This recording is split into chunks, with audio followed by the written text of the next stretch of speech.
Muy buenos días, damas y caballeros. Hoy iniciamos la conferencia magistral Tendencias Globales de un Mundo en Transformación.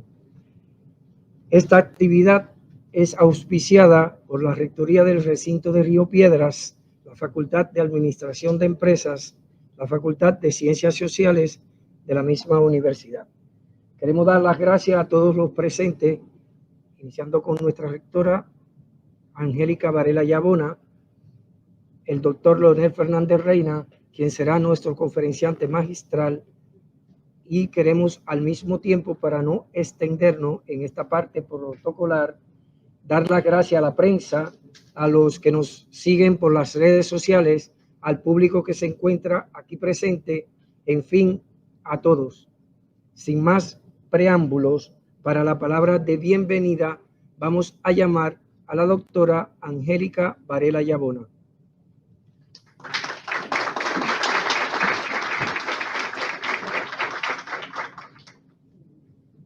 Pues muchísimas gracias, muy buenas tardes a todos, a todas. Me uno al saludo protocolar y muy especial, estamos muy contentos por recibir hoy, esta tarde, al expresidente de la hermana República Dominicana, Leonel Fernández Reina. Así es que estamos muy contentos, nos honra y perdona, yo siempre me salto los protocolos, y a todos los que están aquí de la hermana República, vamos a darle un aplauso a todos ellos.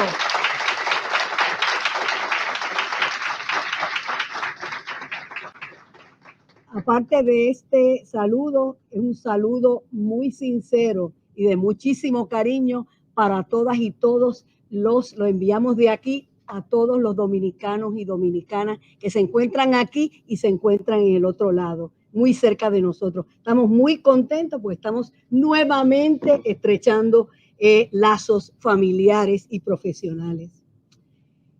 Al señor expresidente de la hermana República Dominicana, quien fuese el primer mandatario quisqueyano en 3 términos, primero entre 1996 y el año 2000, y luego del 2004 al 2008 y del 2008 al 2012, siempre amigo de nuestra tierra borinqueña y a quien recibimos con mucho afecto para esta disertación organizada por nuestras facultades de Administración de Empresas y Ciencias Sociales sobre un tema que creo que es importantísimo para todos y para todo el mundo, ¿verdad?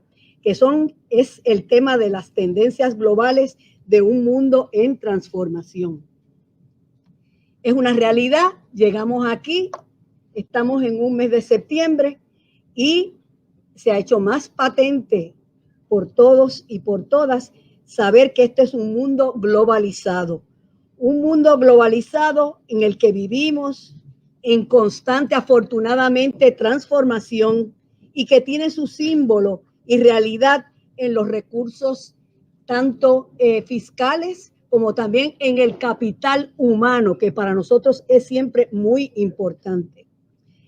Estos ambos son objetos de una abstracción intangible por obra y gracia del advenimiento de la era digital. Estamos compartiendo este evento y también los problemas y las fortalezas de esta era digital y del cambio maravilloso, de ese cambio incesante y evolutivo de la economía. Obviamente, esta realidad ha sido uno de los temas centrales que el expresidente Fernández ha tratado desde hace algún tiempo, yo creo que mucho tiempo, a través de la Fundación Global Democracia y Desarrollo, la misma que preside y que es el tema central que tratará hoy para nuestros distinguidos visitantes aquí presentes. Señores, señoras, el mundo se dirige a profundas transformaciones en el marco de una arquitectura financiera internacional.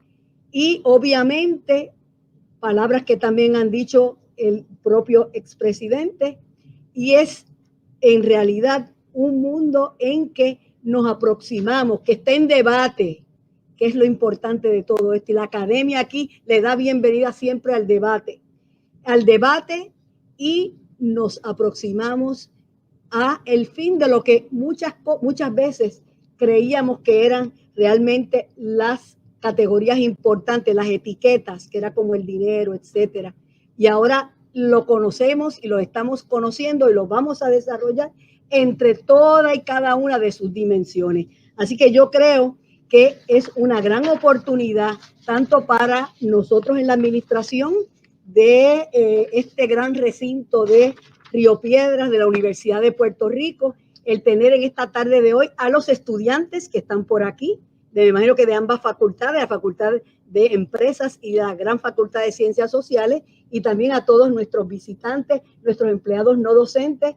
Así que les damos la más cordial bienvenida y sé que lo vamos a disfrutar todo. Bienvenido nuevamente, señor presidente. Adelante.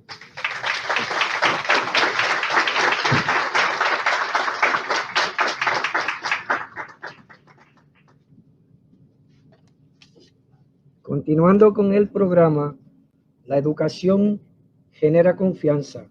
La confianza trae esperanza. La esperanza trae paz. Confucio.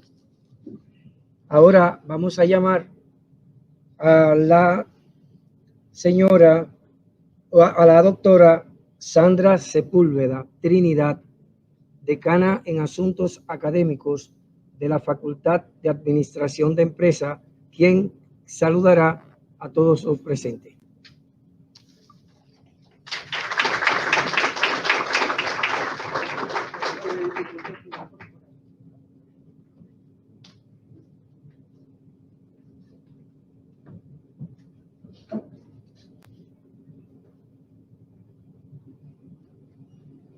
Buenas tardes a todos. Como dijo la rectora, estoy dando el saludo no solamente a nombre de toda la facultad, de la Gran Facultad de Administración de Empresas del recinto de Río Piedras, a nombre de la facultad, a nombre de todos los empleados no docentes, a nombre de los estudiantes nuestros y a nombre del decano, que es la persona que se suponía que estuviera aquí, el doctor Rafael Marrero. Bienvenidos a todos y igual que dijo ahorita, yo no quiero extender demasiado esto porque vinimos a escuchar las palabras con luz y con esperanza que nosotros esperamos del doctor Leonel Fernández. Así que buenas tardes y los dejo en buenas manos. Cuídense.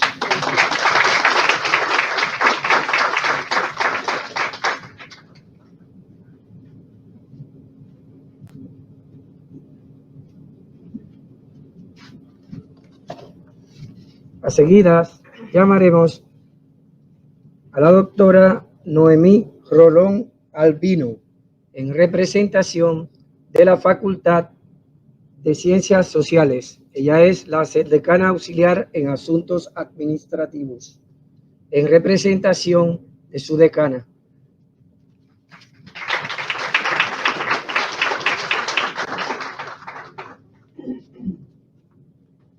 Buenas tardes a todos y como muy bien dice el doctor ingeniero, vengo de la Gran Facultad de Ciencias Sociales. Represento en el día de hoy a la decana interina, la doctora Milagros Méndez Castillo. Por compromisos previos, lamentablemente la decana no puede asistir a esta actividad, se encuentra fuera del país.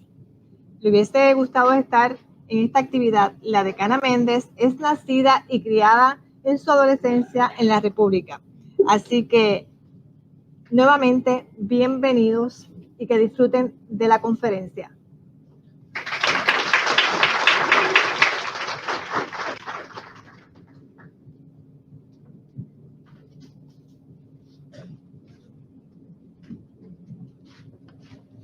Esta parte, entramos ya en la parte académica y propiamente de la conferencia.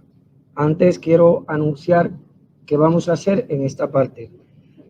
Pedimos excusa al público presente porque el micrófono de la sala está apagado, ya que le hace feedback al micrófono de las redes donde se está en este momento en vivo transmitiendo.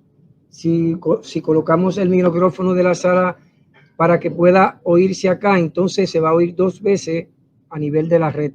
Y queremos dar las gracias a todos los que desde República Dominicana y otros contextos en el mundo, porque se le envió el enlace, se puedan comunicar y se encuentren acá. También pedirle que deben estar cerca de este micrófono, que es el que se conecta directamente con el ciberespacio en este momento. Bueno, sin más preámbulo, voy a llamar a la moderadora. La moderadora presenta la semblanza del doctor Fernández y luego, al final, las jóvenes tienen unos stickers para que el que desee hacer alguna pregunta, escriba la pregunta. La moderadora escogerá 2 preguntas de las que se hagan, se las leerá al conferenciante al final y él contestará las preguntas.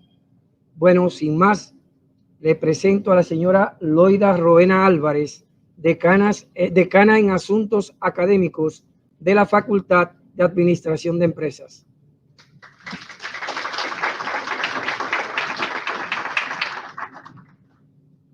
Buenas tardes a todos y bienvenidos nuevamente. El doctor Leonel Fernández Reina, un destacado político e intelectual dominicano que ha desempeñado un rol prominente en la promoción de temas académicos, políticos, sociales y culturales. Posee una dilatada trayectoria política y académica, por lo que goza de un importante liderazgo a nivel internacional. Ha gobernado la República Dominicana en 3 oportunidades, ejerciendo un mandato democrático, transformador y progresista. El doctor Fernández ha sido reconocido por diversas universidades nacionales e internacionales. Además, es autor de varios libros, entre ellos Estados Unidos en el Caribe, El Nuevo Paradigma, Ideas en Conflicto, Diálogo Póstumo entre Juan Bosch y John Barlow Martin, y El Delito de Opinión Pública. También pertenece a numerosas organizaciones internacionales y es fundador y presidente del partido político Fuerza del Pueblo y de la Fundación Global y Democracia. Así que le dejamos el podio al doctor Fernández para que nos diserte la presentación.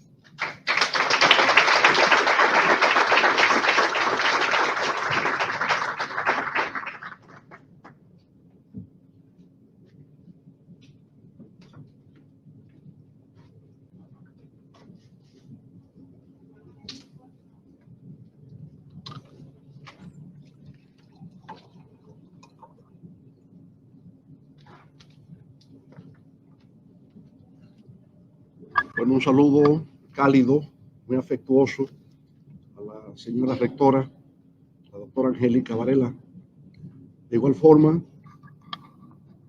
mis saludos más cálidos, más amigables a todos ustedes que nos acompañan aquí en el día de hoy, a todas las académicas que han hecho también uso de la palabra, y a José Goico, que me recordaba viejos tiempos en la República Dominicana. Y por supuesto también aprovecho para saludar a mi viejo amigo Paul Atokchu, que está aquí con nosotros en el día de hoy y que tengo entendido fue decano de la Facultad de Estudios Empresariales, y a quien le manifiesto mi solidaridad frente a lo que acontece en su país, del cual espero pueda salir pronto de esta situación turbulenta en la que se encuentra. Hace muchos años, cuando cayó la dictadura de Duvalier, Paul y yo estábamos en República Dominicana conversando, y él es de un pueblo que se llama Gonaïves, allá en Haití, y entonces me contaba, así como en forma de chiste, que su abuela había escrito en el espaldar de una mecedora unas palabras en creol, que si mal no recuerdo, Paul, era "c'est tu pam" en creol. Yo le pregunto, Paul, ¿y qué quiere decir eso? Eso quiere decir en español, ahora es mi turno. Entonces, en efecto, frente a la caída, todavía lo recuerdo. Todavía lo recuerdo. Bueno, me corresponde conversar con ustedes aquí hoy sobre eso que llamamos tendencias globales de un mundo en transformación. Por supuesto, a través de la historia, el mundo siempre ha estado en transformación.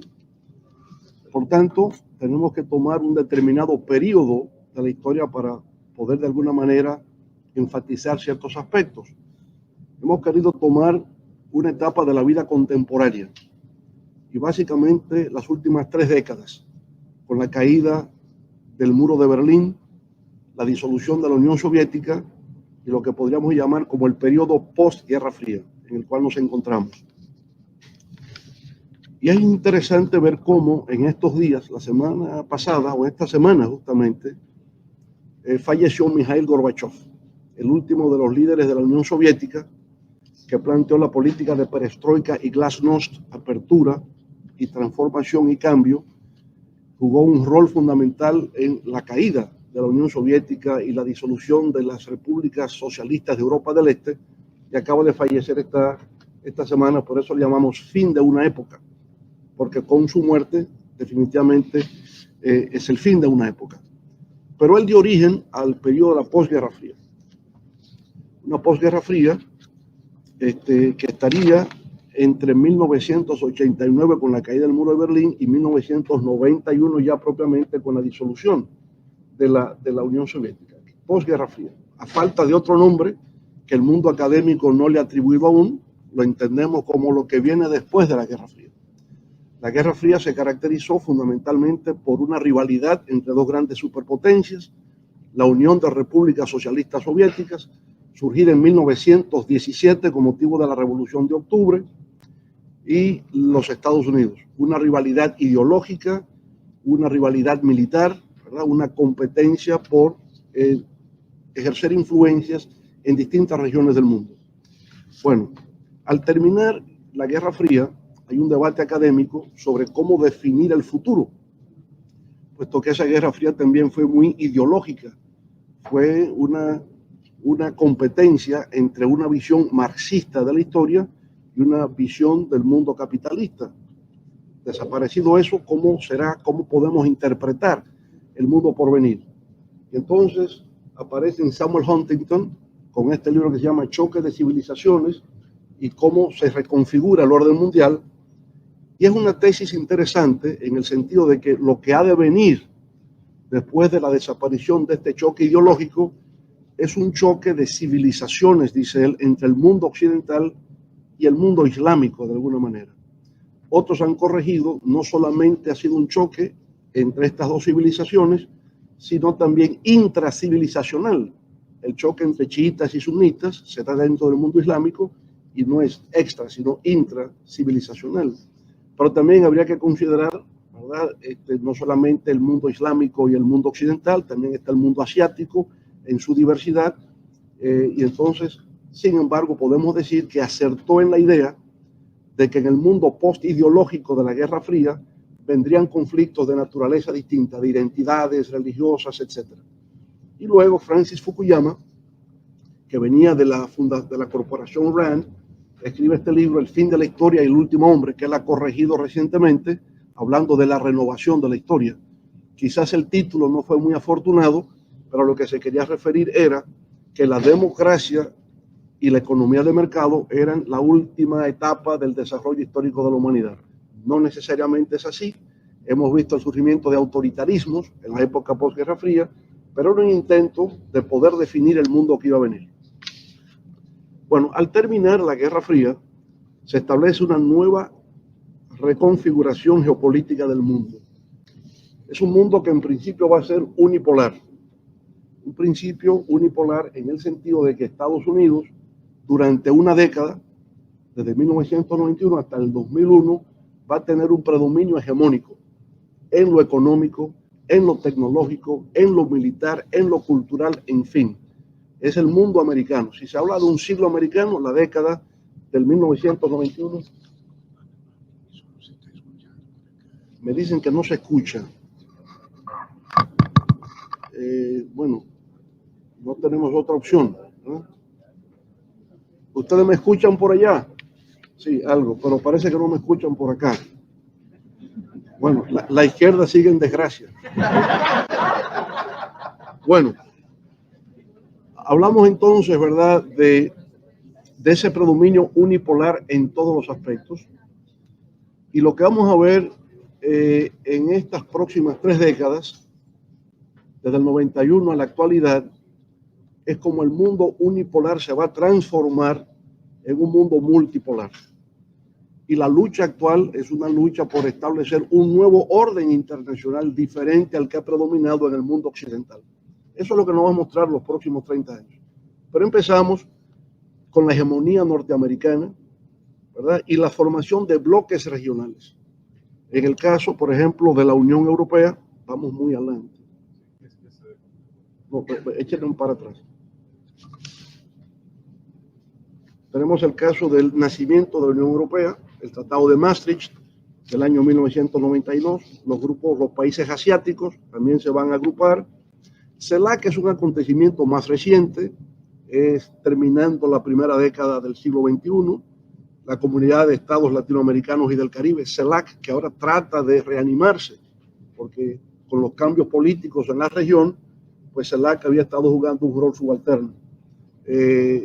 La presidencia de México trató de reactivarla y bueno, CELAC todavía es un proyecto en construcción.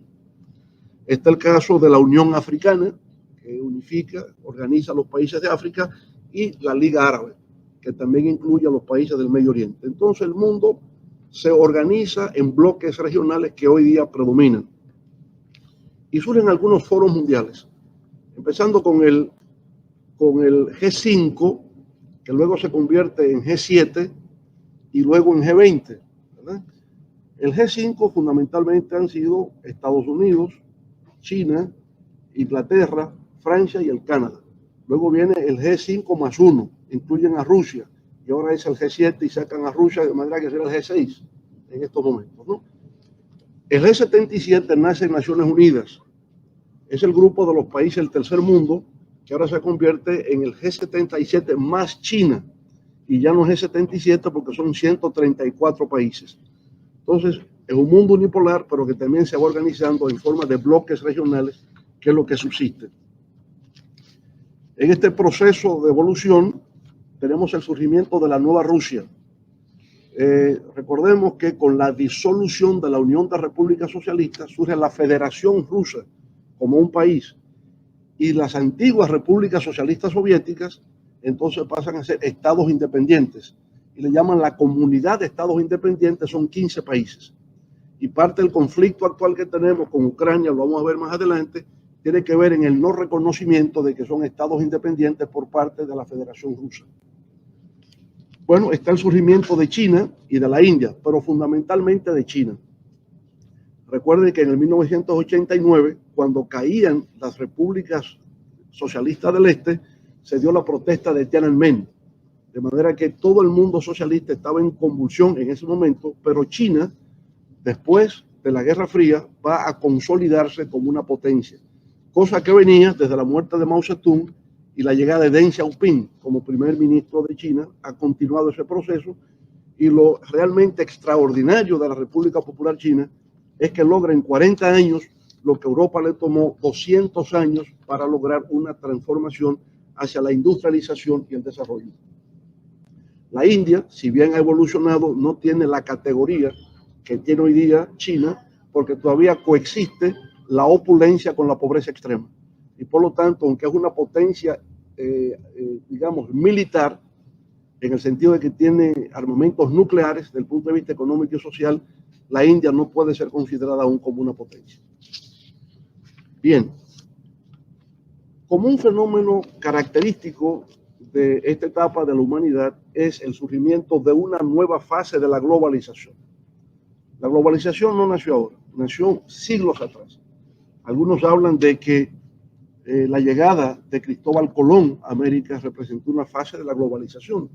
Y en efecto, de alguna manera así fue, porque fue el encuentro de dos mundos, el mundo europeo y el mundo americano, amerindio, para decirlo de alguna manera, que se encontraban con motivo de lo que ocurrió en el 1492. Algunos hablan de descubrimiento, otros historiadores prefieren hablar del encuentro de dos civilizaciones. Me parece más adecuado, porque ¿quién descubrió a quién? Se descubrieron al mismo tiempo, ¿no? Entonces, Cristóbal Colón representaría una fase de la globalización. Encontramos otra fase en el siglo XIX, la segunda industrialización y la ampliación del comercio, y ahora, en los años 90, la globalización, por la cual no sé si ahora las estamos desmontando, porque se habla de una desglobalización y una alterglobalización, pero obviamente que el fenómeno global, entendiéndolo como una interdependencia e interconexión entre países a nivel mundial para fines comerciales, para fines financieros, políticos, la migración, la cultura y la sostenibilidad. Lo comercial porque obviamente el mundo se ha convertido en una aldea global en el sentido de que todo es un comercio. Los flujos financieros, hay una desregulación de las finanzas, los flujos de capitales circulan desreguladamente en general, se crean nuevas instituciones, bancos de inversiones, hedge funds, wealth funds, sovereign wealth funds, todo esto no existía 30 años atrás. Y hoy es lo que domina el mundo financiero internacional. Los grandes bancos de inversiones, JP Morgan Chase, Goldman Sachs, etcétera, ¿verdad? Que no son bancos que reciben depósitos de la gente, sino que manejan los fondos de pensiones de la policía de Nueva York, los fondos de pensiones de los maestros de Pensilvania, y colocan eso en las bolsas de valores para fines de reproducir el capital. Y entonces también hay, digamos, nuevos instrumentos financieros que no existían antes, hasta llegar a las criptomonedas en el mundo actual, ¿verdad? Y el uso del Bitcoin, que ya sé que aquí en Puerto Rico se ha estado manejando eso, con lo que he escuchado llamar como criptonómanos en Puerto Rico que han llegado desde Estados Unidos.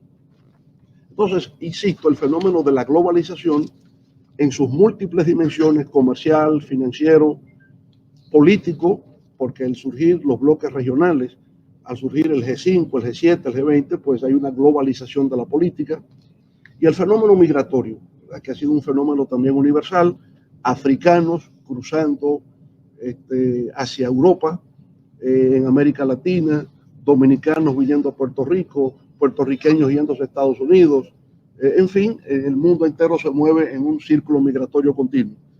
Y luego culturalmente, yo pienso que ha habido una revolución de la comunicación y hoy ya hasta desaparecen las tiendas de videos, la tienda de venta de discos, ahora todo es Spotify y es streamlining, ¿verdad? Es el YouTube, por tanto la cultura, la música, el cine, todo se ha globalizado.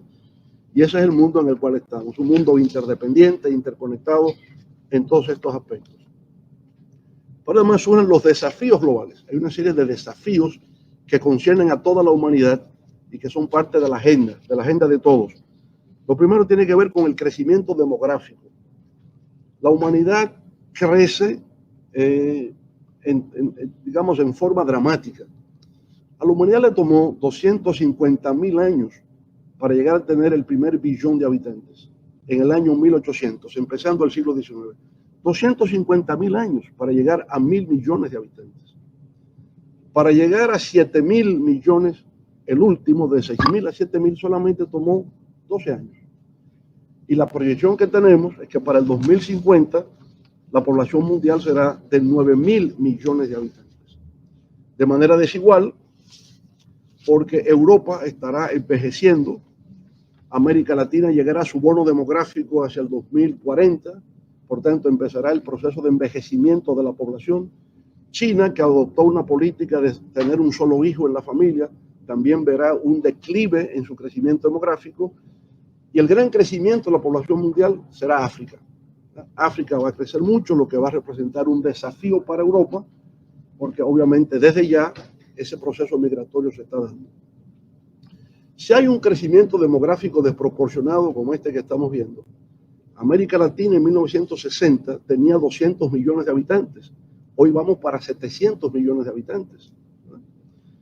Si tenemos este desafío demográfico, hay un problema de la seguridad alimentaria. ¿Cómo se va a sostener?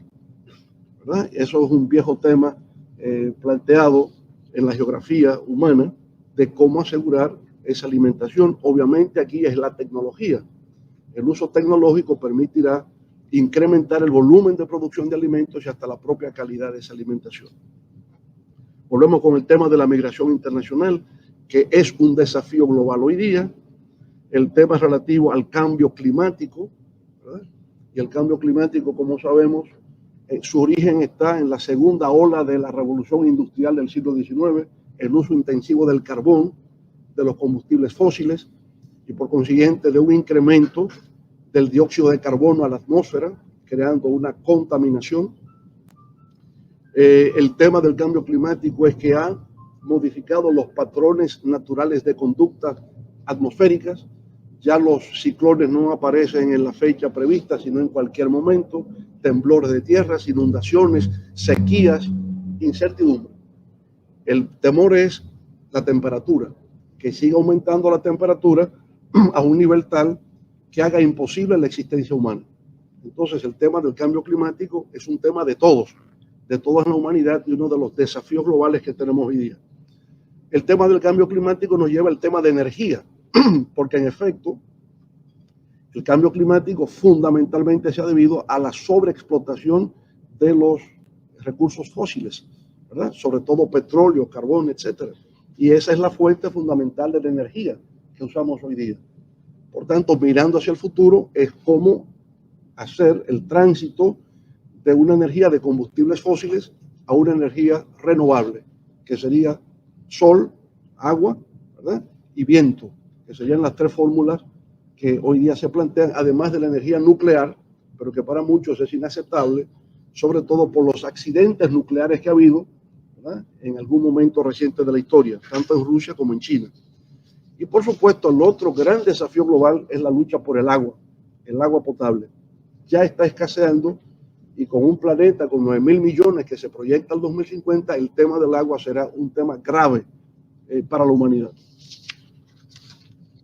Otro factor importante es la revolución científico-tecnológica, ¿verdad?, que estamos viviendo, empezando por las tecnologías de información y comunicación, con el World Wide Web, ahora es el Internet de las Cosas, ha evolucionado continuamente, pero no cabe duda que, sobre todo para nosotros en el mundo académico, el acceso a bases de datos ha facilitado la investigación científica. El poder leer los periódicos de todas partes del mundo en formato digital, la interacción que se genera con las redes sociales, es un mundo que veíamos como de ciencia ficción y que hoy es parte ya de la realidad y que no termina, sino que se va acelerando continuamente esta revolución científico-tecnológica. Está, por supuesto, la biotecnología, que ha servido para la ingeniería genética, mutaciones, ¿verdad?, de animales y plantas, generando nuevas semillas para producción de alimentos. La biotecnología, pues, está en todo, es la transformación de la vida. La secuencia del genoma humano, que es lo más importante, se logra con esto. A través de la biotecnología están las células madres para regenerar tejidos y prolongar la vida, cosa que va a continuar en los años por venir. Está la inteligencia artificial, de cómo ahora el cerebro humano puede ser sobrepasado, puede ser superado, por eso que llaman machine learning. Se programan computadoras que tendrán la capacidad de generar más rápidamente y mayor volumen de conocimiento que lo que es capaz de almacenar el cerebro humano, que tiene miles de millones de neuronas, y es lo más parecido, ¿verdad?, al universo, a esa comparación entre el universo y el cerebro humano en términos de neuronas que puede alojar. Y se estima que ahora habrá máquinas programadas que tendrán mayor capacidad de almacenamiento de información y de conocimiento y por tanto de toma de decisiones que el ser humano, lo que genera muchos temores, porque estaremos en un mundo donde los robots pueden dominar y por tanto se habla de la transhumanización hacia el futuro.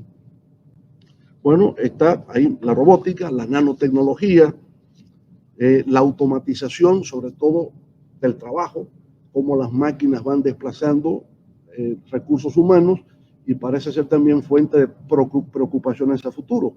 Si los seres humanos van a ser desplazados del trabajo por máquinas, ¿de qué vivirán? ¿Dónde estarán los ingresos? Ya se habla de un ingreso básico universal. El Estado provee los recursos para que la gente consuma y la economía continúe en una dinámica, aunque ya el trabajo lo realizan máquinas. Bueno, el Big Data es el mundo de hoy. La información es poder.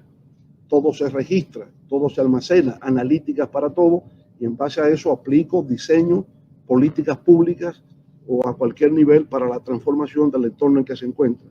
Y naturalmente existe el hackeo de esa información, la penetración indebida, y por eso viene la ciberseguridad. Y hay muchos más. Lo que quiero señalar es que en estos 30 años ha habido una revolución científico-tecnológica digital que ha transformado el mundo tal como lo conocíamos y que solo era de la imaginación y de la ciencia ficción y cada vez más entre nosotros. El terrorismo siempre ha existido, pero ahora hay una modalidad de terrorismo global que nació en el 2001, el 11 de septiembre, con el ataque a las Torres Gemelas en Nueva York. Lo que esto tiene de particularidad es que es el contraste entre el mundo subdesarrollado y el mundo desarrollado. Los ataques provienen de gente que vive en cuevas en Afganistán.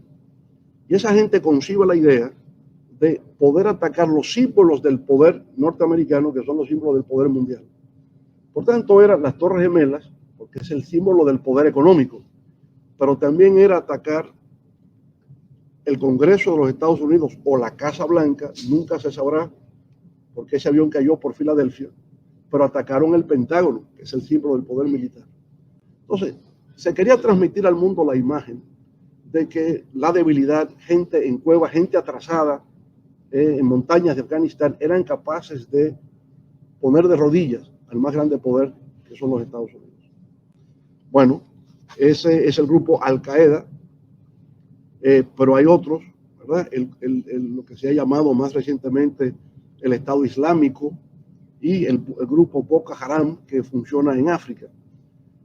Al-Qaeda prácticamente ha sido destrozado. Estados Unidos reacciona inmediatamente y justamente reacciona, ¿verdad?, con la ocupación militar de Afganistán. Eso, como ustedes han visto, recientemente incluso el subjefe, el que era subordinado de Osama Bin Laden, fue muerto por un dron, ahora en el gobierno del presidente Biden. Es decir, que no se olvide el hecho, se persiguen los cabecillas y aún en el día actual, pasando casi 20 años de aquel acontecimiento, se les persigue y se les aniquila. Y justamente porque el terrorismo global no puede ser aceptado, ni el terrorismo en ninguna de sus manifestaciones puede ser aceptado. Bueno, pero está de otro lado, si bien la intervención militar a Afganistán como respuesta a los ataques terroristas se justifica porque es una especie de legítima defensa por parte de Estados Unidos, nunca se ha entendido claramente la ocupación militar de Irak, 2 años después, en el 2003, porque Saddam Hussein nada tuvo que ver con los ataques militares del 11 de septiembre. Saddam Hussein fue más bien la ocupación de Kuwait en el año 91, y como consecuencia de haber ocupado eso y entenderse que procuraba tener el control de los pozos petroleros del Medio Oriente, fue que se dio la ocupación. Saddam Hussein obviamente fue un tirano, fue un dictador brutal, maltrataba a su pueblo. Pero hay una cultura autoritaria todavía en esos países. Cuando se aniquila una figura de esa naturaleza, se genera el vacío de poder. Y en Irak, con la destrucción del partido Baath, se produce ese vacío de poder y es el caos lo que prevalece. Y en el tiempo surge un grupo terrorista, que acabo de mencionar, el Estado Islámico. El Estado Islámico está en desbandada hoy día, ¿verdad? Pero, digamos, es parte de lo que ha sido ese mundo del terrorismo global. Pasando a otro plano, pasando del terrorismo a otro plano, tenemos otro gran acontecimiento que es la crisis financiera global del año 2008. Hablamos de que el sector financiero y el sector tecnológico se han convertido en los sectores más potentes, más poderosos de la posguerra fría. Hacia el 2008 se presenta la caída de varios bancos de inversiones. Ustedes aquí, seguro que en la Escuela de Estudios Empresariales habrán estudiado este tema de lo que fue la crisis financiera global y las consecuencias que generó. Los subprimes fueron préstamos concedidos a personas que no calificaban y luego esos préstamos que eran bajo garantías hipotecarias se convierten en activos financieros que son colocados en los mercados internacionales. Se contagia a la banca europea, contagia a la banca norteamericana y esos bancos son cerrados. Y es importante entender esto porque la reacción que se produjo en Estados Unidos frente a la bancarrota, frente a la caída de esos bancos, es lo que en inglés llaman el bailout, ¿eh? O sea, el gobierno americano estableció un mecanismo para, salvar a esos bancos de la quiebra total. Pero eso implicó una emisión de miles de billones de dólares. Y eso siguió desde el 2008 hasta el día de hoy. Y ahorita vamos a ver la consecuencia de haber mantenido eso que los economistas llaman quantitative easing, es decir, la Reserva Federal norteamericana colocaba bonos en el mercado y el Tesoro los compraba, pero generando una deuda al gobierno norteamericano. El PIB de los Estados Unidos son aproximadamente 21 trillones de dólares. La deuda norteamericana es 125% del PIB. Y parte de esa deuda se generó como consecuencia del bailout que se hizo a los bancos que se vieron afectados con la crisis financiera global. Se agrava con el tema de la reactivación económica post-COVID-19, que podríamos ver más tarde. Bueno, decía que esa crisis financiera global genera reacciones, ¿verdad? Hay lo que podemos llamar una crisis de gobernabilidad. El movimiento Occupy Wall Street, por ejemplo, en Estados Unidos, se planteaba el tema del 1% versus el 99%. El 1% que tiene la riqueza y el 99% que está siendo afectada. El caso de las protestas en Europa, sobre todo en España, el M15. En España dominaban dos partidos políticos, el Partido Popular y el Partido Socialista Obrero Español, PSOE y PP. Ahora emergen otros partidos, emerge Podemos, emerge Vox, Ciudadanos, ¿no?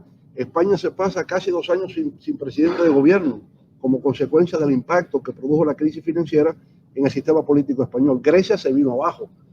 En Europa, desde el 2008 hasta el 2020, todo el que estaba en el gobierno perdió las elecciones, con excepción de Angela Merkel en Alemania, porque Alemania tiene el control financiero de toda Europa. Pero si había un partido conservador de derecha en el poder, perdía las elecciones frente a la izquierda. Si estaba la socialdemocracia, perdía el poder frente a la derecha.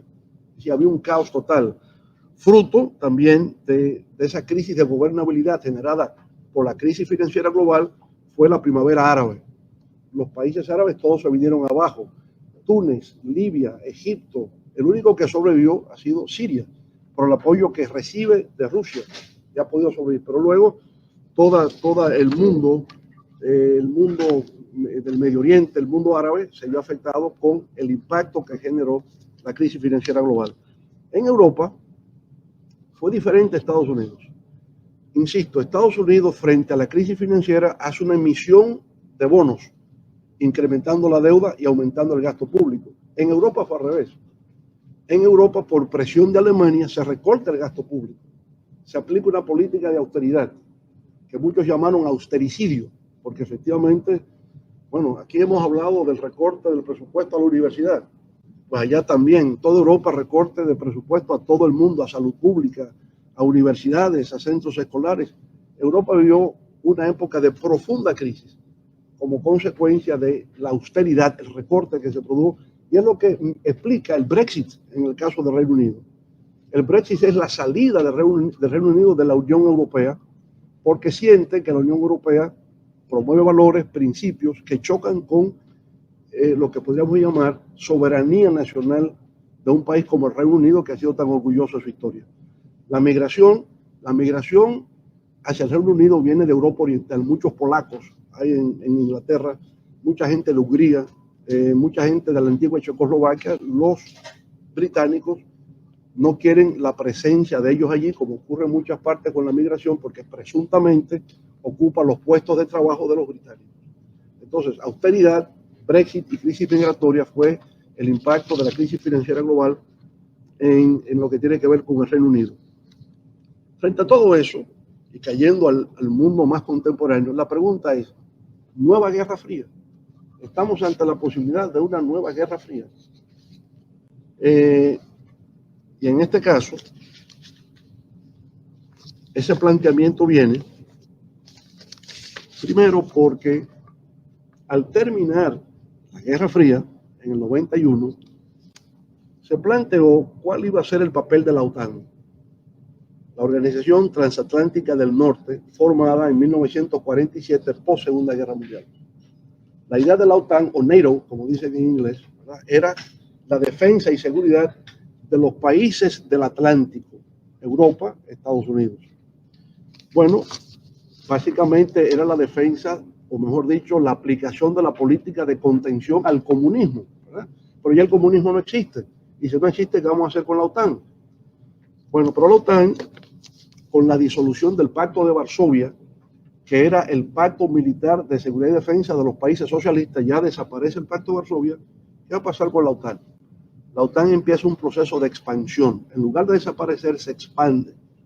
Y los antiguos países socialistas, Hungría, Checoslovaquia, Polonia, etc., pasan a integrarse a la OTAN. Cosa que disgusta a los rusos, de que esos países pasen a la OTAN. Por eso ingreso a la OTAN de las antiguas democracias populares, que son los países de Europa del Este. Luego vienen los países del Báltico, que eran antiguas repúblicas socialistas soviéticas. Me refiero a Lituania, Letonia y Latvia, los países que están en el mar Báltico. Eran repúblicas socialistas soviéticas, ahora pasan a la OTAN. Eso disgusta profundamente a Rusia, ¿verdad? Y luego la OTAN se extiende hacia las fronteras de Rusia, Georgia, Moldavia y más recientemente Ucrania. Y ahí es donde se da la reacción rusa, que vamos a ver más adelante, lo que se ve y lo que no se ve de esa situación. Pero la OTAN, de alguna manera, en lugar de desaparecer, al no existir ya el Pacto de Varsovia, al revés, lo que hace es que se expande y entra en lo que es la esfera de influencia de lo que fue la Unión de Repúblicas Socialistas Soviéticas. Teníamos a Gorbachev, después de Gorbachev vino Boris Yeltsin, y luego viene Vladimir Putin. ¿Ah? Vladimir Putin, llevado primero por Yeltsin, es electo después en el año 2001.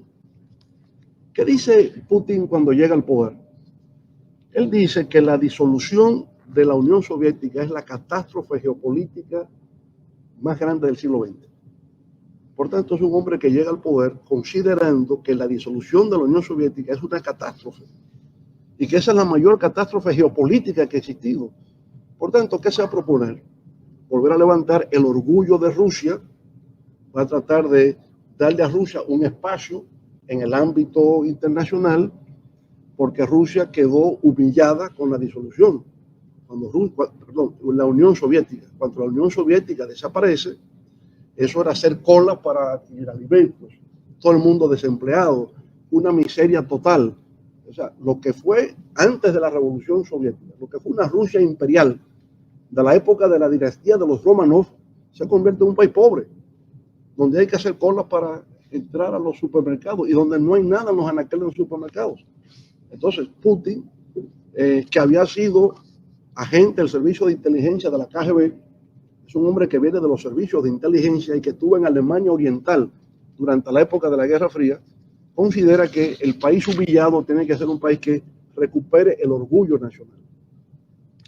Bueno, entonces, ese Estado humillado va a plantearse el nacionalismo, la idea de que Rusia es una Rusia imperial, y va a considerar que todo lo que fue antiguas repúblicas socialistas soviéticas no puede desaparecer de la esfera de influencia rusa, de la Federación Rusa. Y por eso se va a oponer, ¿verdad?, a que pueda haber injerencia o influencia del mundo occidental, muy especialmente Estados Unidos. Es lo que los rusos llaman, la Federación Rusa llama el extranjero próximo. El extranjero próximo eran las antiguas repúblicas socialistas soviéticas, que ahora ya son países independientes y son los que señalan acá, ¿verdad? Ustedes ven, está Rusia, Estonia, Letonia y Latvia son los del Báltico, ya eso están en la OTAN. Luego, ustedes ven acá, Bielorrusia, Ucrania, Georgia, Armenia, Moldavia y los TAN, Kazajstán, Kirguistán, Turkmenistán, Uzbekistán, son países de Asia Central, pero que eran parte de la Unión Soviética, y cada uno de ellos hoy es un país independiente, donde hay una riqueza petrolera inmensa. Bueno, entonces Rusia, la Federación Rusa, quiere mantener su influencia en estos países que hoy día son independientes. Pero Europa, Estados Unidos, quiere que esos países, sobre todo Georgia, Ucrania, pasen a la OTAN. Pero Ucrania hace frontera con la Federación Rusa y los rusos no quieren que haya presencia militar extranjera en su frontera. Ese es el tema. Bueno, entonces, obviamente, ha habido dificultades de Rusia con el caso de, hubo choques militares previos con Chechenia, con Georgia y con Moldavia. Es decir, que el tema no empieza con Ucrania. Ya había habido previamente conflictos armados en Chechenia, en Georgia y Moldavia. Y Georgia es donde nació Stalin, Joseph Stalin, que era su ciudad natal. En Ucrania tampoco el tema empezó ahora. Ya en el 2014 hubo conflictos militares donde los rusos ocuparon lo que llaman la región del Donbass. La región del Donbass hace frontera con Rusia y hay rusos que viven allí. Ahí incluso predomina la lengua rusa sobre la ucraniana y Rusia considera que eso les pertenece. Pero además, hacia abajo del Donbass está la península de Crimea y en la península de Crimea está el puerto marítimo de Sebastopol, que da al Mar Negro. Los rusos necesitan una flota marítima que los saque al Mar Negro, del Mar Negro al Báltico y del Báltico al Atlántico. Entonces, si sigue en manos de los ucranianos y Ucrania está en manos de la OTAN, la flota naval rusa no tendría acceso hacia el Atlántico. Y por eso, en la actualidad, los rusos no van a soltar la península de Crimea, van a mantener la península de Crimea. Eso está hoy día bajo su control desde el 2014. Ellos quieren ocupar la región del Donbass completa y si les es posible, todo el país de Ucrania, lo que no parece que sea posible por la magnitud y dimensión de su territorio. Bueno, frente a todo esto viene la interrogante, ya no solamente ese es un mundo unipolar, que ya no lo es un mundo multipolar. Lo que se plantea ahora es si puede haber un orden internacional que sustituya al orden internacional actual. Ese es el debate. El debate entonces es que el poder se desplaza, el poder económico, político se está desplazando desde el mundo occidental hacia el mundo asiático. El Atlántico ha dejado de ser la ruta marítima comercial de preferencia y hoy es el Océano Pacífico. Y por tanto hay el gran debate de controlar las rutas marítimas, ¿verdad? El poder se desplaza entonces hacia esos países y se crean los países emergentes que son Brasil, Rusia, India, Chile y Sudáfrica y forman lo que llaman el BRICS, ¿verdad? El BRICS que ha estado un poco más tranquilo últimamente, pero son potencias emergentes. Y China se plantea la nueva ruta de la seda. Y la nueva ruta de la seda y el conflicto marítimo en el Océano Pacífico. China, por ejemplo, la República Popular China controla el estrecho de Taiwán y no permite que por ahí circulen barcos, ¿eh? Pero China quiere también controlar el espacio de Corea del Sur y unas islas que quedan cerca de Japón. La flota naval norteamericana en el Pacífico está ahí en estado de alerta. Tenemos el caso de Corea del Norte que tiene armas nucleares y amenaza con utilizar sus armas nucleares. Entonces hay un potencial conflicto que muy delicado.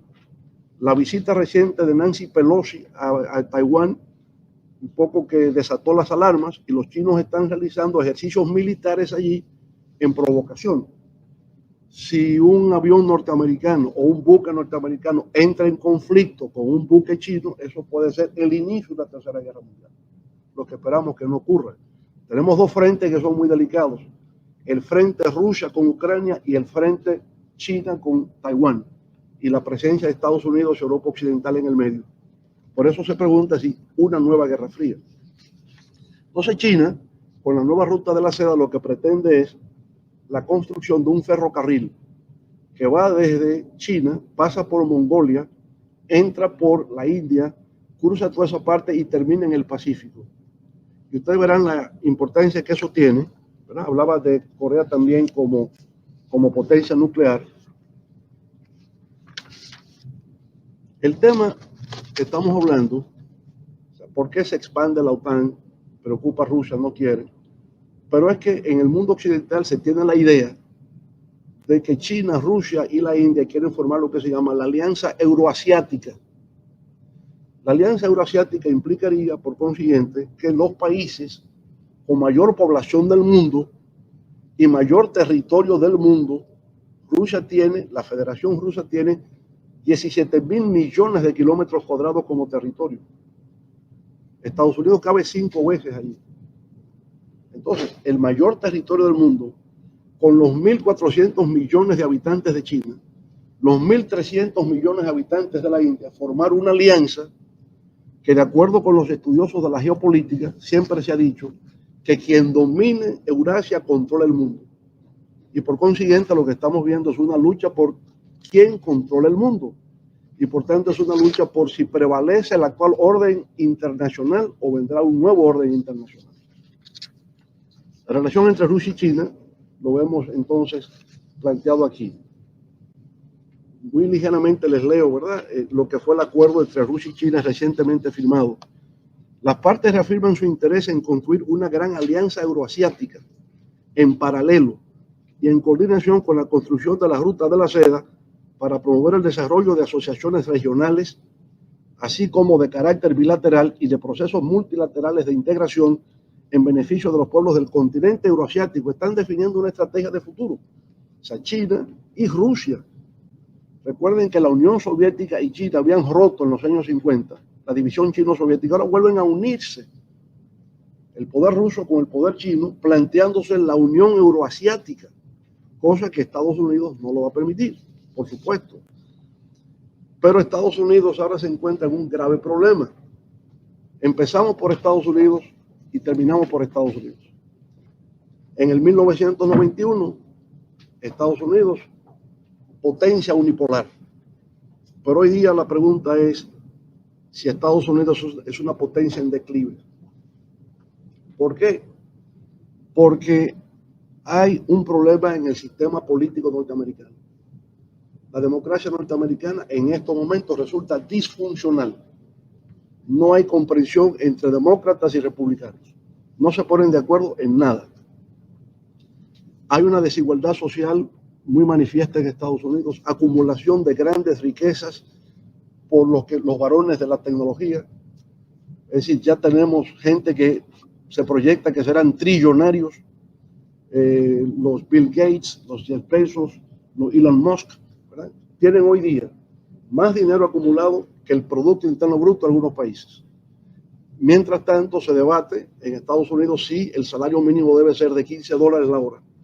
Entonces, esa desigualdad está creando fuertes tensiones al interior de Estados Unidos. El problema racial, cuando Barack Obama llega a la presidencia, se habla de una sociedad postracial, al revés. Nunca se aceptó que un afrodescendiente fuera presidente de los Estados Unidos.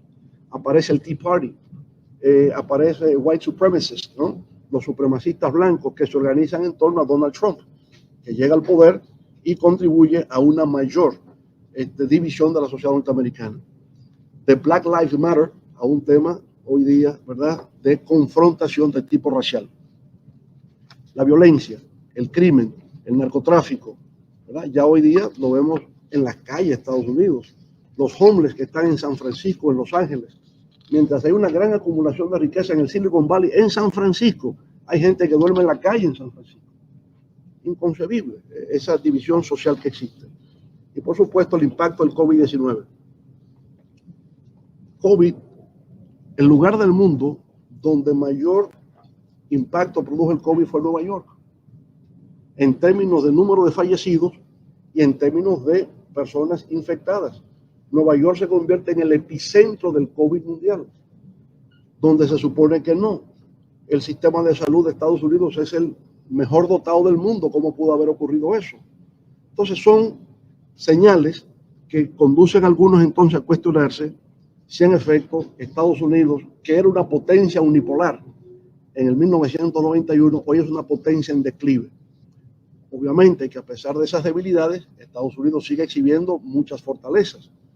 Es el país de la investigación científica, es el país que más aporta al desarrollo tecnológico, es el país de la innovación, de la competitividad, del conocimiento.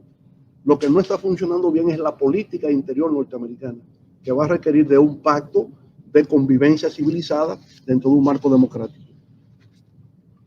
Bueno, ustedes preguntarán, ¿y dónde está América Latina? Obviamente, yo sé que el tiempo apremia, no voy a entrar en muchos detalles, les doy una panorámica nada más. En América Latina hemos pasado del consenso de Washington a la marea rosa. La marea rosa se le llama los partidos progresistas que han llegado al poder en los años, la primera década del 2000 y que ahora han vuelto al poder por vía electoral. Se trata de Lula, de los Kirchner, de Venezuela, ¿verdad? Del caso de Rafael Correa de Ecuador, que lograron el poder por vía electoral por lo que podríamos ver después más ampliamente, a mi modo de ver, por el alza de precios de los commodities, le generó recursos para aplicar políticas sociales, ganaron apoyo popular y fueron presidentes con mucho respaldo a nivel de sus poblaciones. Bajó el precio del petróleo, el precio de los commodities, ganó la derecha. Ahora estamos en inflación, pierde la derecha y vuelve la izquierda y le llama la marea rosada. La segunda vuelta de la marea rosada.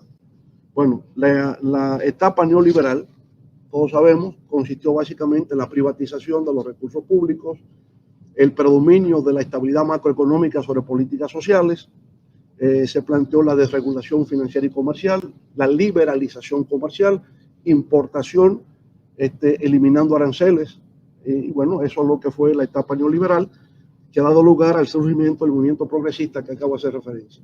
El progresismo llega como consecuencia del aumento de los commodities en el comercio mundial.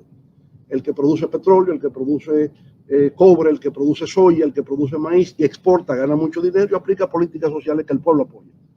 Bueno, la integración regional es la gran tarea pendiente de América Latina. Hablamos mucho de integración regional y no lo logramos. Esa integración regional tiene que ser comercial, tiene que ser financiera, tiene que ser tecnológica, científica, cultural, que América Latina, a pesar de su diversidad y su heterogeneidad, se vea como una sola y que tenga una sola voz en el mundo para proteger los intereses de nuestros pueblos. Bueno, la presencia de China es cada vez más, sobre todo en el sur, en América del Sur, hay más relación con China que con los Estados Unidos. La crisis económica y social actual, no hay tiempo para discutir el detalle, pero es que, como decíamos previamente, el bailout, la emisión monetaria generada por la crisis financiera del año 2008 se ha agravado con la emisión monetaria generada en la etapa post-COVID. Porque para reactivar una economía que cayó a menos 7%, se requiere el incremento del gasto público. Pero ¿cómo gasta el Estado si no tienen ingresos fiscales? Como hubo una situación de confinamiento total, es decir, no hay producción, se cierra todo, el Estado no recibe ingresos fiscales. Por consiguiente, ha tenido que ser a través del endeudamiento, de nuevo. El asunto está en que en el post-COVID son 9 trillones de dólares que se han lanzado a la calle. Se ha producido un sobrecalentamiento de la economía que genera la inflación que tenemos hoy día. Alza de precios en todo, los pueblos están hastiados, empiezan las protestas. ¿Cómo se va a eliminar la inflación? Subiendo las tasas de interés y quitándole liquidez al sistema financiero. Por consiguiente, en los próximos 2 o 3 años la gente se va a quejar. Primero porque todo está caro, y si ya no está caro es porque no tengo dinero, como quiera el malestar va a estar, ¿verdad? Y ese es el momento en el que estamos. Y por supuesto, en América Latina, el tema del crimen y la violencia son también elementos dominantes. Ahí está, digamos, el diagnóstico de la evolución de los temas de carácter global. Aquí proponemos lo que llamamos el nuevo paradigma para una cultura de paz. Lo que mirar siempre el futuro con optimismo. Siempre ha habido problemas, la humanidad se ha enfrentado a obstáculos diversos, pero siempre encontramos la manera de superarlos. Y aquí lo que proponemos, dentro de esas tendencias globales de transformación para bien y para mal, es un nuevo paradigma que llamamos de cultura de paz. 10 puntos para una nueva gobernanza global. Primero, en lugar de eliminar el fortalecimiento de las Naciones Unidas y de los organismos regionales de seguridad y defensa. Es decir, Naciones Unidas tienen que ser reforzadas.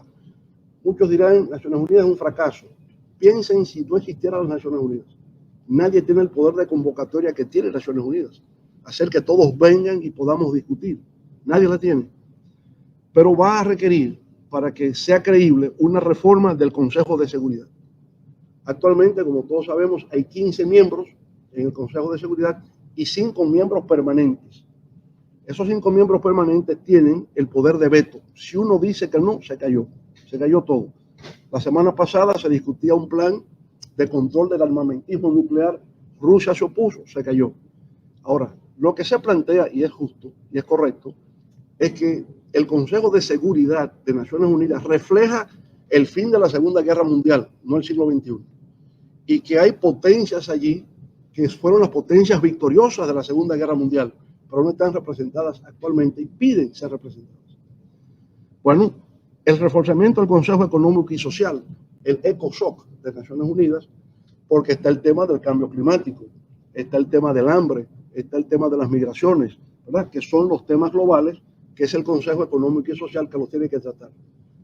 Para nosotros es la Estrategia de Desarrollo Sostenible 2030, empezando con eliminación de la pobreza, eliminación del hambre, acceso a una educación de calidad, acceso a un sistema de seguridad social de calidad y de salud pública, acceso al agua, acceso a una alimentación adecuada.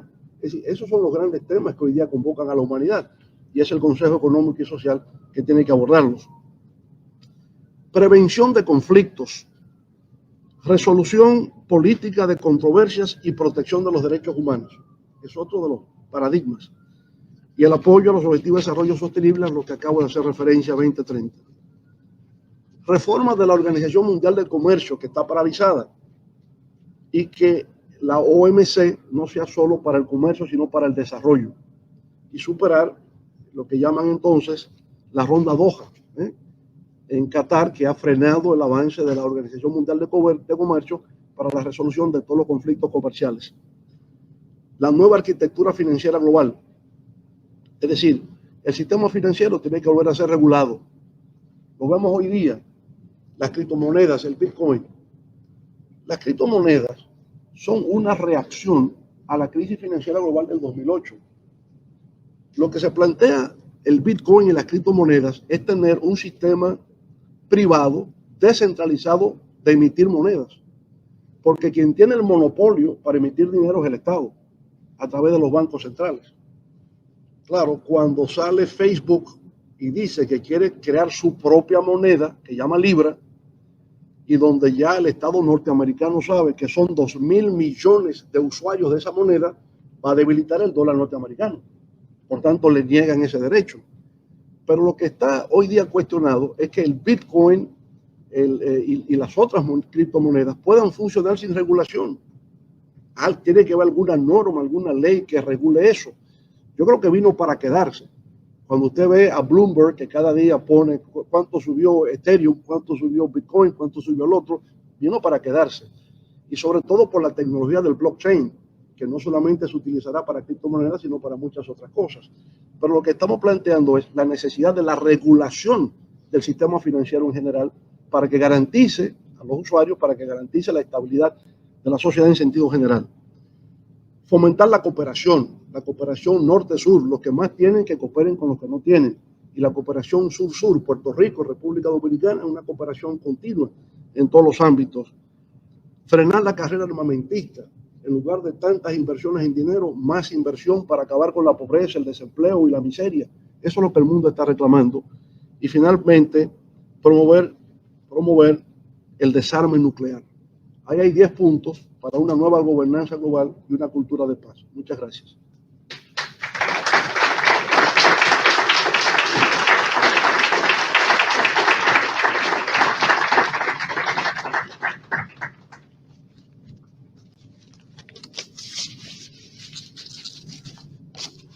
No se nos vaya lejito porque vamos a contestar 2 preguntas del público. Perfecto. Sí, por favor, las tarjetitas que estaban distribuyéndose, que nos las pueden hacer llegar para seleccionar 2 preguntas para que el doctor Hernández pueda contestar. ¿Cómo no? Claro que sí.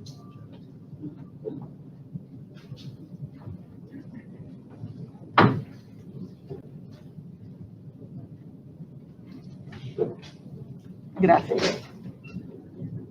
Es para ver quién desea, para que la llenen. Ok, pues si alguien pues puede alzar la mano y entonces se le hace llegar para...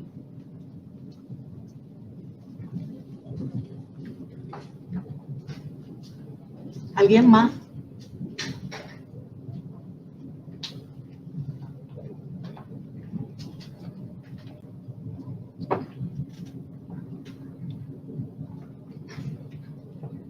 Agradecemos mucho, ¿verdad?, que su presencia aquí, Muchas que nos gracias, haya muchas gracias. aportado de su conocimiento. Y ha Gracias, sido María. muy interesante su disertación. Gracias. Así que vamos a esperar que brevemente pues nos hagan llegar las preguntas para que se pueda contestar Por rapidito. supuesto.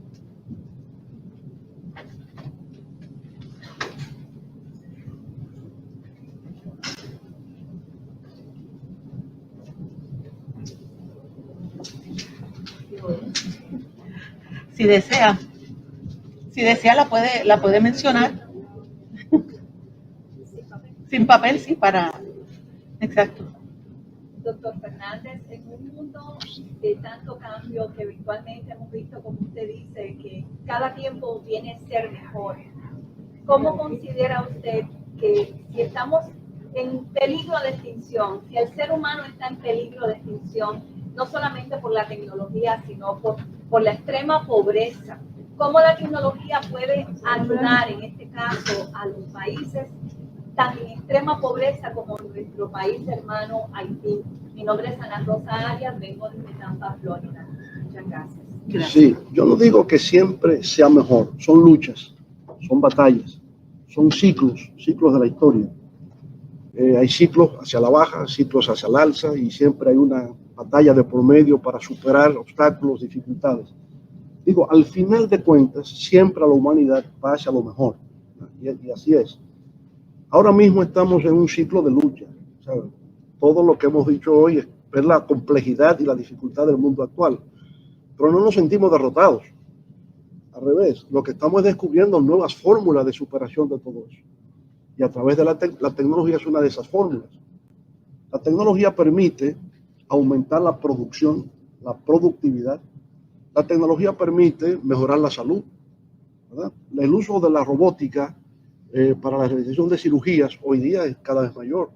Ya las intervenciones quirúrgicas no son invasivas, se utiliza la tecnología, menos dolor, menos problemas para el paciente, más rápida recuperación. En la educación, el surgimiento del campus virtual, acelerado durante la pandemia, nos permite tener lo mejor del mundo a nuestra disposición. Eso será mayor aún cuando se masifica el uso del metaverso. Es como alguien que estuviese por China y como ser parte de este lugar donde estamos ahora mismo. No verlo como lo vemos hoy en Zoom, sino sentarse ahí y ver lo que está pasando, ser parte de eso. Ese es el mundo que viene, en la educación, en la salud, en el transporte, en la economía, en todo. Por tanto, la tecnología ayuda, sin duda alguna, a que la humanidad siga mejorando. Ahora, la tecnología es para bien y para mal. Hay quienes utilizan la tecnología con fines siniestros, con fines malignos, como cuando veíamos a los terroristas del Medio Oriente sacar por YouTube o sacar por las redes cuando iban a decapitar a una persona. A través de las redes sociales se difama, se ultraja, ¿eh? Y como que estamos impotentes para ver cómo eso se resuelve. De manera que con la fusión del átomo, con la fisión del átomo, que se crea la potencia nuclear, se utilizó como una bomba atómica. Entonces fue para mal. Por tanto, la tecnología per se es neutra, es como se utilice. Creemos que la ciencia y la tecnología debe estar al servicio de la humanidad, no para destruirla. En ese sentido, su correcta utilización permite el avance y el progreso de la humanidad. A eso es que me refería. Gracias.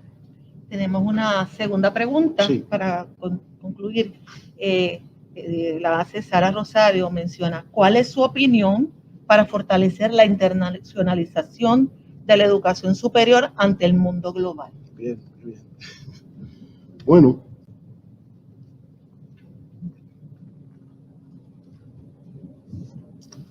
creo que la internacionalización es una de las características que hoy día definen la educación superior.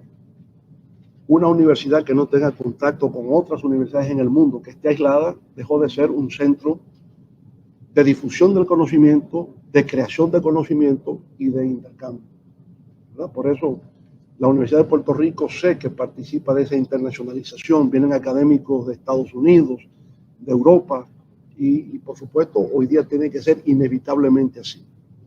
Lo que yo veo, mirando hacia el futuro, es cómo puede haber un reconocimiento de títulos, de diplomas, que un médico dominicano venga a Puerto Rico y ya porque tiene el aval de una universidad se reconozca como médico, o que vaya a España y en España se le reconozca como médico.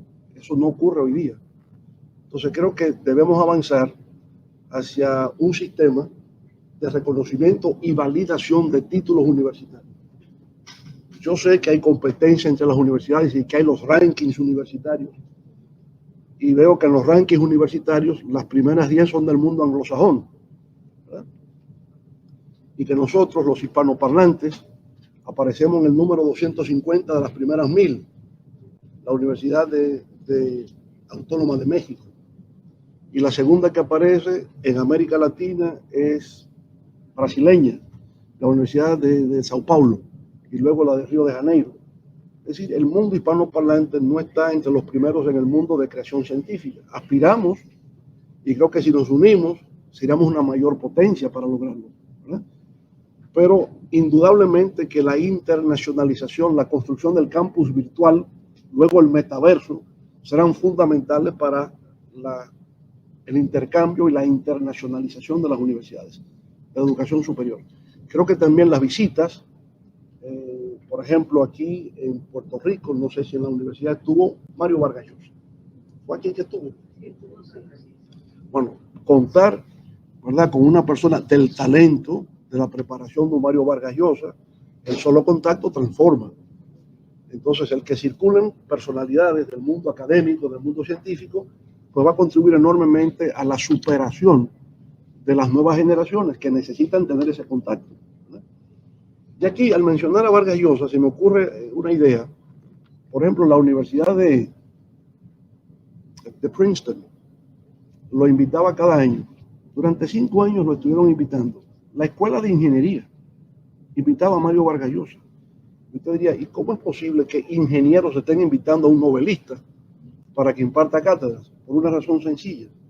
Porque él hablaba de creatividad e imaginación. Y la creatividad y la imaginación es transversal a todo. No solamente el novelista es creativo y tiene imaginación, también el ingeniero tiene que tener creatividad. También el médico tiene que tener creatividad. La creatividad es algo inherente a todos. Ahora se comparte. ¿De dónde vienen las ideas? ¿Cómo tú llegaste a esa conclusión?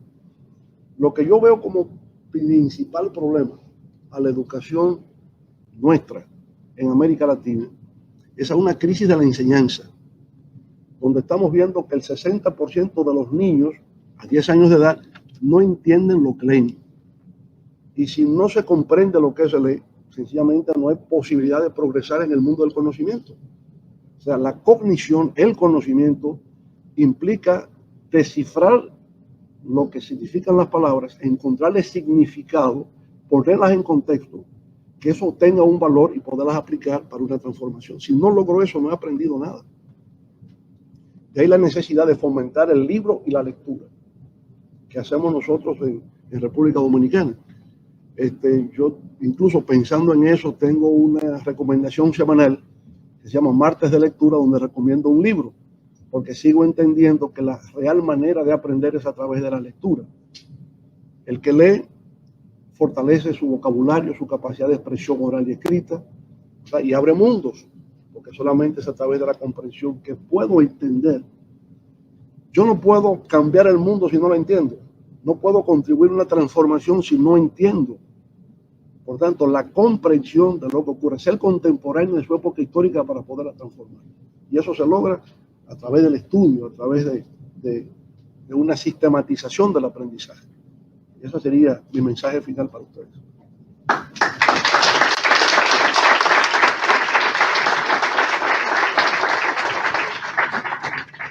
Doctor Fernández, queremos agradecer a nombre del recinto de Río Piedra de la Universidad de Puerto Rico su participación en esta conferencia magistral. Muchas gracias. Muchas gracias, José. Muchas gracias por eso. Muy amable.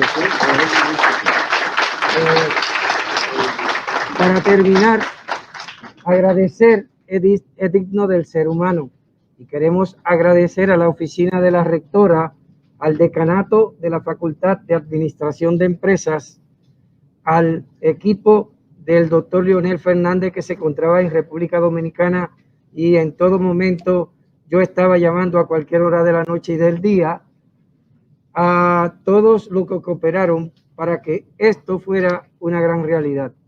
Doctora Daisy, muchas gracias. Loida Roena y su equipo, muchas gracias. Mitalia Rivera López en el equipo de la rectora, muchísimas gracias. José Longo y muchísimos otros más que estuvieron detrás de todo lo que pasó en este momento. Gracias y les esperamos en otra versión aquí con todos nosotros y también al doctor Fernández en una conferencia que tengamos un tiempo más para poder organizarla un poco mejor. Bueno, muchísimas gracias a todos. Feliz resto del día.